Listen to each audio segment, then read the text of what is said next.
नमस्कार दोस्तों। आज फार्मर्स को दिल्ली में प्रोटेस्ट करते हुए 3 महीने से ऊपर हो गए हैं and the reason behind is the farm laws which have been implemented by the government of India. और ये जो एग्रीकल्चर रिफॉर्म्स आए, these were initially implemented in the form of ordinance, but later the laws were enacted by way of parliamentary procedure. और मैंने महसूस किया कि इन farm laws के दौरान जब इनको इम्प्लीमेंट किया गया, सरकार और फार्मर्स के बीच में कम्युनिकेशन गैप था, जिससे कंफ्यूजन क्रिएट हुई और एक नैरेटिव निकल के आया कि जो फार्म लॉज है these have been implemented for providing benefit to certain corporate houses. और एक भ्रम पैदा हो गया कि इन फार्म लॉज के आने से एपीएमसी मंडीज जो है खत्म हो जाएंगी, इवन दी एमएसपी रजीम में एंड सबसे बड़ा जो एक नैरेटिव क्रिएट किया गया वो ये क्रिएट किया गया कि जो फार्मर्स की लैंड है वो उनसे छीन ली जाएगी। तो इसी के दौरान मैंने जब इन फार्म लॉज को पढ़ा, टू बी ऑनेस्ट मैंने उन्हें प्रियम्बल से लेके कंक्लूडिंग सेक्शन तक सारा पढ़ा और ऐसा उसमें से कुछ नहीं निकल के आया जो एक नैरेटिव क्रिएट करने की कोशिश करी गई है। और रैदर मैं कहूँगा दीज एक्ट, जो ये एक्ट्स हैं, ये these acts contain proper safeguard mechanism to protect the lands of the farmers. अब इसी गैप को ब्रिज करने के लिए सरकार ने मल्टीपल राउंड्स ऑफ टॉक्स जो है वो होल्ड करी एंड उनको इनवाइट भी किया फार्मर्स को for having the clause by clause discussions. The government even got ready to incorporate the amendments that may be suggested by the farmers. और उन्होंने इतना तक कहा कि that they are ready to halt these farm laws for the next 18 months. But इसके बावजूद the farmers are adamant on their two fundamental demands. First of all, they want these farm laws to be repealed, and second thing, they want the MSP to be declared as a legal right. हालांकि अभी तक जो ये MSP है ये without any legal backing चल रहा है, it's the discretion of the government. अब जो इस वीडियो में है, मैं I am not going to comment on the legitimacy of the protests, I am not going to comment on the merits of this farm laws. इस video में मैं सिर्फ एक एस्पेक्ट के ऊपर बात करूंगा, वो है एमएसपी। और द क्वेश्चन इज कि whether it is possible to procure the 100% produce of the farmers on MSP. इस चीज के लिए हमें एक तो एमएसपी का मतलब समझना जरूरी है, और दूसरा ये जो कंसेप्ट है आया कब, किस टाइम के लिए बनाया गया था, और सेकेंडली हम कुछ फैक्टर 7-8 कंसीडर करेंगे जिनसे हम कैलकुलेट करने की कोशिश करेंगे, जज करने की कोशिश करेंगे कि क्या ये पॉसिबल है कि 100% प्रोड्यूस को एमएसपी पे प्रोक्योर किया जा सकता है।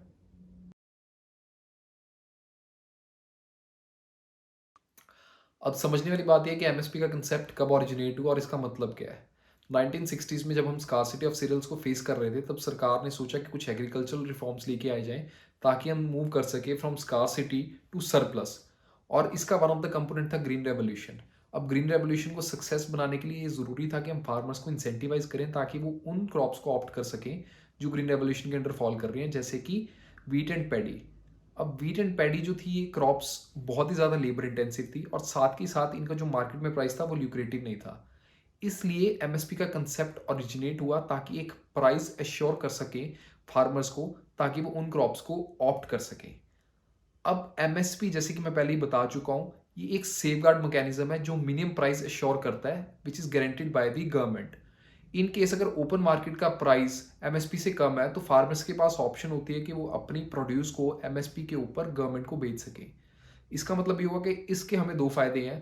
ये फार्मर्स को इंसेंटिवाइज करता है by veiling the minimum profit, by suring the minimum profit, and secondly ये एक steady supply of food grains भी एश्योर कर देता है ताकि हम अपने बफर स्टॉक को मेंटेन कर सकें और पब्लिक डिस्ट्रीब्यूशन स्कीम्स चला सकें। तो हम कुछ फैक्टर्स एंड फैक्ट्स कंसीडर करेंगे जिस बेसिस के ऊपर आप कैलकुलेट और जज कर पाओगे कि whether it is possible for the government to procure the entire produce on the MSP और नॉट।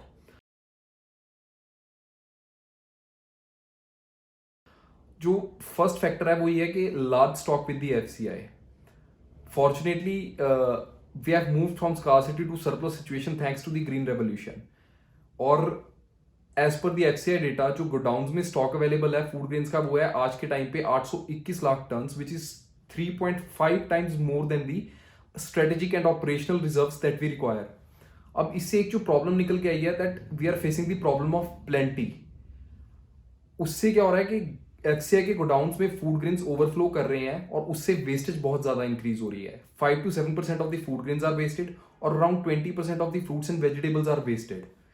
अब इस चीज से ये कंक्लूजन निकल के आता है कि वो policy matters which are meant for dealing with the surplus situation has to be fundamentally different from those measures which are meant for dealing with the scarcity situation. और इस चीज से ये निकल के सामने आता है कि गवर्नमेंट के लिए अनलिमिटेड प्रोक्योरमेंट करना पॉसिबल नहीं है, क्योंकि उससे वेस्टेज ही इंक्रीज होगी।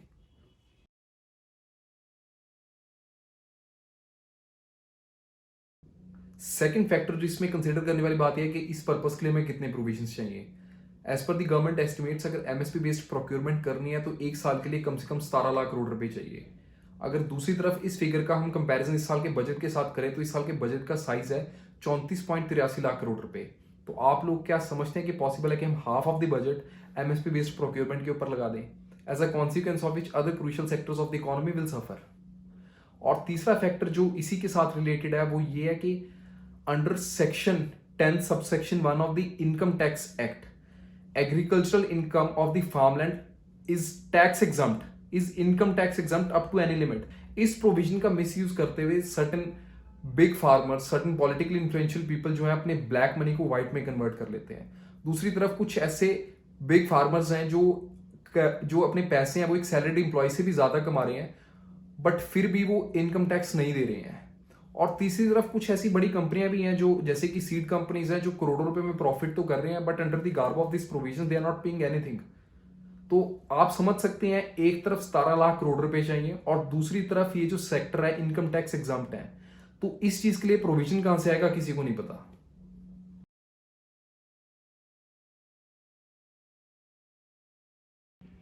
Fourth factor is distortions. अब what Indian government is doing is that it is fixing the MSP under the influence of the farmers और पॉलिटिकल रीजंस के कारण। और उससे क्या रहा that there is total neglect of the society's demand for the local communities. जैसे कि what is being demanded is not being produced and what is being not demanded is being produced. तो इससे एक लोकल डिस्टॉर्शंस क्रिएट हो जाती हैं कि local area में वो क्रॉप निकल के आ रही है जो जिसकी डिमांड ही नहीं है due to the grade of the MSP. और इसका एक एग्जांपल, लाइव एग्जांपल जो है वो है पंजाब एंड हरियाणा, जहां पे under the MSP regime extension of rice cultivation हो गया है इररिस्पेक्टिव और विदाउट कंसिडरिंग द फैक्ट कि वहां पे सैंडी सॉइल्स हैं, जिससे इकोलॉजिकल क्राइसिस भी निकल के आ रही हैं।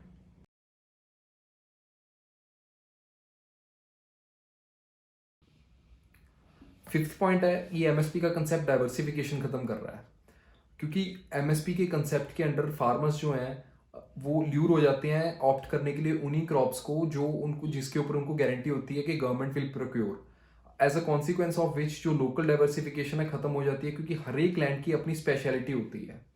अब जैसे कि मैंने पंजाब का पहले एग्जांपल दिया था कि पंजाब की जो लैंड है is capable of doing wonders, but due to the MSP regime एक लिमिटेड व्हीट एंड पैडी के ऊपर ही सारा कुछ दारोमदार टिका हुआ है।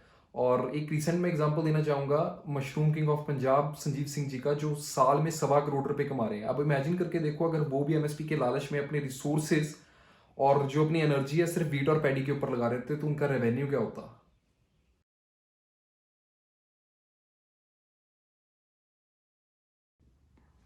सिक्स्थ पॉइंट है that it creates inequalities.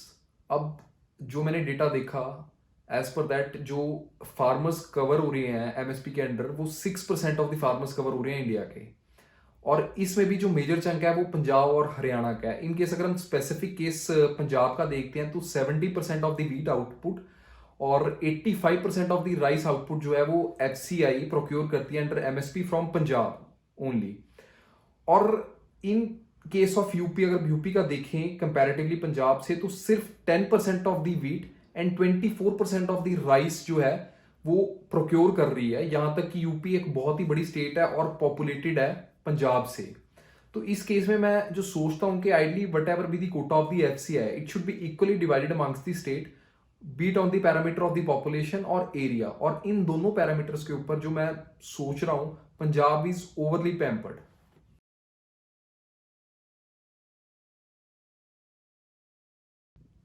Seventh और लास्ट इशू है इकोलॉजिकल क्राइसिस। और ये इकोलॉजिकल क्राइसिस दो कारणों के कारण अराइज होते हैं। फर्स्ट है कि extensive use of the chemicals and over use of the ground water.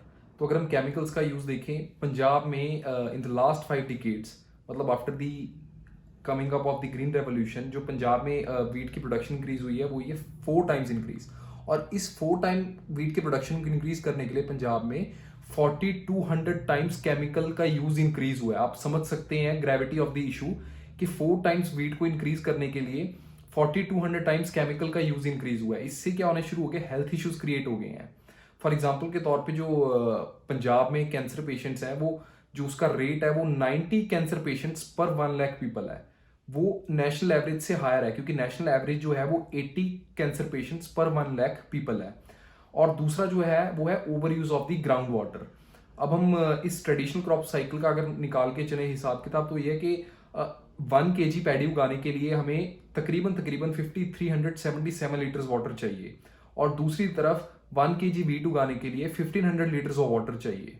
तो आप समझ सकते हैं कि कितना ओवर यूज होता है इस एमएसपी प्रोक्योरमेंट रिजीम के कारण। पंजाब में ही 14 लाख के आसपास हैंड पंप्स हैं, और अराउंड 2/3 ऑफ द एरिया जो है वो इरिगेशन बेस्ड है। तो ये इस कारणों के कारण जो इकोलॉजिकल क्राइसिस आ रहे हैं, और साथ के साथ जो वाटर जो टेबल है, ग्राउंड वाटर है, वो डिप्लीट होता जा रहा है।